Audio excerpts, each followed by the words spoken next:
மக்கள் அனைவருக்கும் வணக்கம். இன்றைக்கி நம்ம பார்க்க போகிற டாபிக் என்னென்னா, மல்லிகைப்பூவோட மருத்துவ குணங்களை பற்றி தான் பார்க்க போகிறோம். நம்ம என்ன நினச்சிக்கிட்டு இருக்கோம், தலைக்கு சுடக்கூடிய ஒரு பூ அப்படின்னு தான் நம்ம மல்லிகைப்பூ யூஸ் பண்ணிகிட்ருக்கோம். இதை நம்ம தலையில் வைக்கிறதுனால என்னென்ன பயன்கள் நம்மளுக்கு ஏற்படுது, பலவிதமான நோய்களை இது சரி செய்யுது, அதெல்லாத்தையுமே நம்ம பார்க்க போகிறோம். வாங்க அந்த வீடியோக்குள்ளே போகலாம். ஸ்கிப் பண்ணா பாருங்கள்.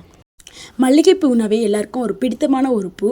இதை பெண்கள் இது தலையில் சூடிக்கொள்ளும் பொழுது எப்போவுமே அழகாக இருப்பாங்க. அதாவது அழகாக இருப்பாங்க தான், எப்போவுமே பெண்கள்னாவே அழகாக தான் இருப்பாங்க. ஆனால் அந்த மல்லிகைப்பூவை சூடிக்கொள்ளும் பொழுது இன்னும் கூடுதலாக அழகாக இருப்பாங்க. இது அழகுக்கு மட்டும்தான் நம்ம நினச்சிக்கிட்டு இருக்கோம். ஆனால் இது பலவிதமான நோய்களை சரி செய்யுது. அது பெண்கள் அவங்களுக்கு எப்பப்பெல்லாம் இந்த பூ வைக்கணும்னு தோணுதோ அப்பப்போ வாங்கி வச்சுக்கிறேங்க. ஏன்னா சில பேர் சீசன் டைம்லலாம் சீப்பாக கிடைக்கும். இது என்னென்னா, மன அழுத்தம், பெண்களுக்கு ஏற்படக்கூடிய இந்த மன அழுத்தம், உடல் சூடு, இது ரெண்டையுமே இது மல்லிகைப்பூ உங்களுக்கு சரி செய்யுது. அதாவது மன அழுத்தத்தை குறைச்சி உடலில் அந்த சூட்டையும் குறைக்குது. அதனால் உங்கள் அப்பப்போ வாங்கிக்கிறது நல்லது. இந்த மல்லிகை மொட்டுக்கள் சிறுநீரகம் மற்றும் கண் சம்பந்தமான கோளாறுகளை சரி செய்கிறதுக்கு இது பயனுள்ளதாக இருக்குது. அதாவது இந்த மல்லிகைப்பூக்களை நீரில் போட்டு கொதிக்க வைத்து அதுக்கப்புறம் கொஞ்சம் பனங்கற்கண்டு சேர்த்து நம்ம குடிச்சிட்டு வந்தோம்னா கண்களில் ஏற்படக்கூடிய அந்த சதை வளர்ச்சி படிப்படியாக குறைந்து கண் பார்வை தெளிவாக தெரிய ஆரம்பிக்கும். அதே மாதிரி குழந்தை இல்லாத தம்பதிகள் மல்லிகை தோட்டத்தில் உலாவி வந்தால் அதன் நறுமணம் மூலம் உடலில் மாற்றங்கள் ஏற்பட்டு குழந்தை பெறும் வாய்ப்புகள் பெறலாம் அப்படின்னு சொல்கிறாங்க. அது மல்லிகை தோட்டத்தில் தான் ரதியும் மன்மதனும் வாசம் செய்வதாக புராணங்கள் கூறுது. இதனால் குழந்தை பாக்கியம் அதிகரிப்பதாக சொல்கிறாங்க.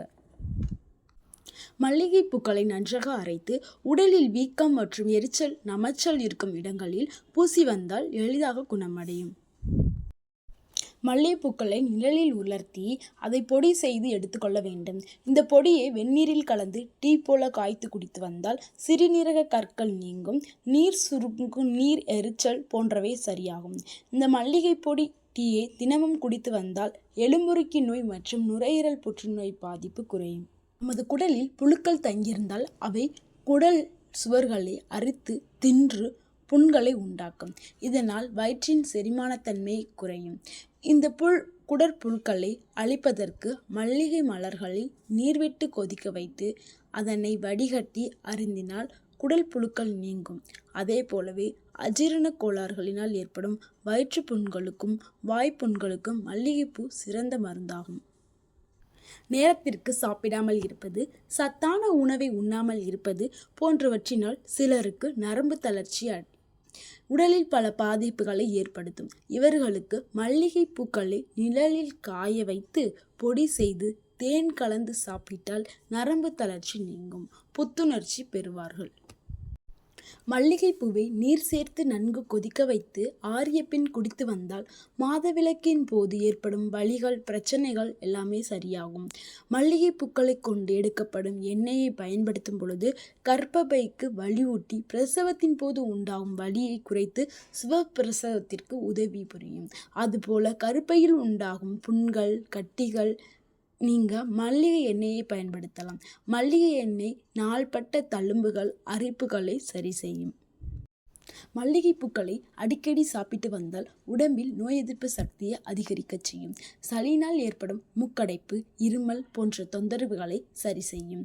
மல்லிகை மொட்டுகளை எடுத்து புண்கள், காயம்பட்ட இடங்களில் கொப்பளங்கள், வீக்கம் போன்றவற்றில் அரைத்து பூசினால் உடனே குணமடையும். வெளி உணவை வாங்கி சாப்பிடுவர்களுக்கு வயிற்றில் பூச்சி தொல்லைகள் இருக்கலாம். வயிற்றில் பூச்சிகள் இருந்ததால் உடல் மெலிந்து காணப்படும், சருமத்தியில் வெள்ளை திட்டுக்கள் காணப்படும். இப்படிப்பட்டவர்கள் 4 மல்லிகை பூவை தண்ணீரில் போட்டு கொதிக்க வைத்து அந்த நீரை அருந்தி வர வேண்டும்.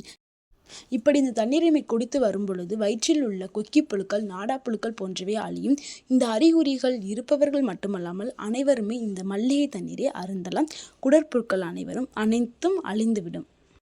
குழந்தைக்கு தாய்ப்பால் கொடுக்க முடியாத நிலையில் இருக்கும் தாய்மார்கள் மல்லிகைப்பூ மூலம் வலி நிவாரணம் பெற முடியும். அது மார்பில் கட்டியுள்ள தாய்ப்பாலை வெளியேற்றவும் வலியை நீக்கவும் மல்லிகைப்பூ ஒரு சிறந்த மருந்தாகும். மல்லிகைப்பூவை அரைத்து மார்பகத்தில் பற்று போட்டால் அந்த வலி குறைந்து தாய்ப்பால் சுரப்பது படிப்படியாக குறைந்துவிடும். மல்லிகைப்பூவில் இருந்து எடுக்கப்படும் எண்ணெயை தேய்த்து குளித்து வந்தால் உடலுக்கு குளிர்ச்சி உண்டாகும்.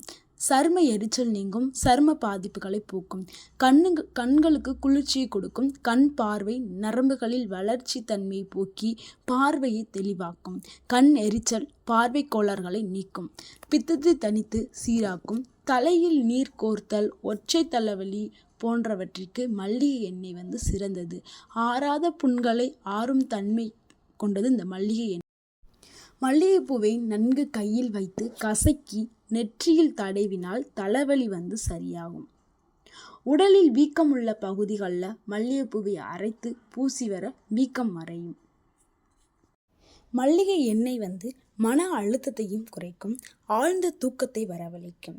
எனவே தூங்குறதுக்கு முன்னாடி கொஞ்சம் கைகளிலோ அல்லது மல்லிகை எண்ணெயை விளக்கேற்றி வைத்து அந்த வாசனையை வீடு முழுவதும் பரப்பி அதனால் நம்மளுக்கு நன்மை கிடைக்கும்.